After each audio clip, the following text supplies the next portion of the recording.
Let's have an open conversation today about weaves. Ask yourself this question: why do you wear weaves? Why do you wear wigs? Why do you wear extensions that are not even close to your natural hair texture? I just need to have this open conversation because I think a lot of our women are straying back to this weaves thing. I do believe that in 2020, when we had the COVID-19, everybody was going natural. But it seems like right now everybody's going back to the weaves. And I hate to say this, like when I look at those African videos, because I'm from Africa, I'm going to tell it like it is. When I see those videos of our sisters wearing those long 22-inch, 25-inch hair in that hot summer sun, I mean, it's constantly hot in these areas. Why do you have that thick head of hair that's not even yours? You don't even know where it came from. You don't know what conditions it was under before it got to you. These are things you have to understand. These things carry different people's DNAs in it. You have no clue what these things are carrying in them. It's very important for us to have this dialogue and try to understand.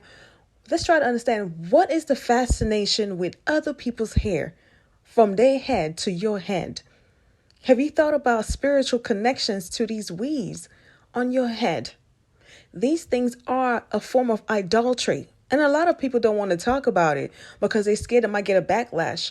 But if you serve the one true God, Yahweh, there's no way you should be wearing stuff like this because it's a form of idolatry. There are spiritual connections to these things. So it's very important for us to have these conversations. So I'm going to touch a little bit on this subject because it's been going on for years. And it seems like we're still overly obsessed with other women's hair on our head. That's scary. Some women call it protective styling. Some women say, well, I'm trying to give my hair a break. Some women say, well, my hair is too hard to maneuver through. Learn how to take care of your hair. It's on your head for a reason. Don't worry about other races of people and what they think about you. Ultimately, it's about you. You need to understand how to take care of your own personal, beautiful hair. What's the point of trying to conform to something that's not you? I mean, it breaks my heart because every time I turn on the TV and the internet, I am blown away at how many of us are still hooked on this weaves. 22-inch, 20-inch, 18-inch, lace fronts. I mean, wigs. But then you have hair that you don't even take care of, and it's so dry and brittle. And you start to lose your edges. And then you come later on and say, oh my God, my hair is breaking off. What do I do? You have to take proper care of what God has given you. Stop falling for this ideology of other people's standard of beauty.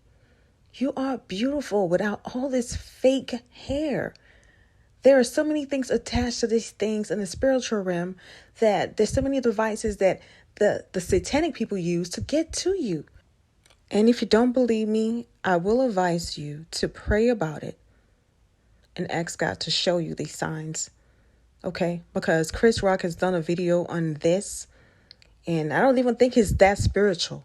Well, he got so deep into it and went to India and he saw women sacrificing their hairs to their gods. Their gods. That's a form of idolatry.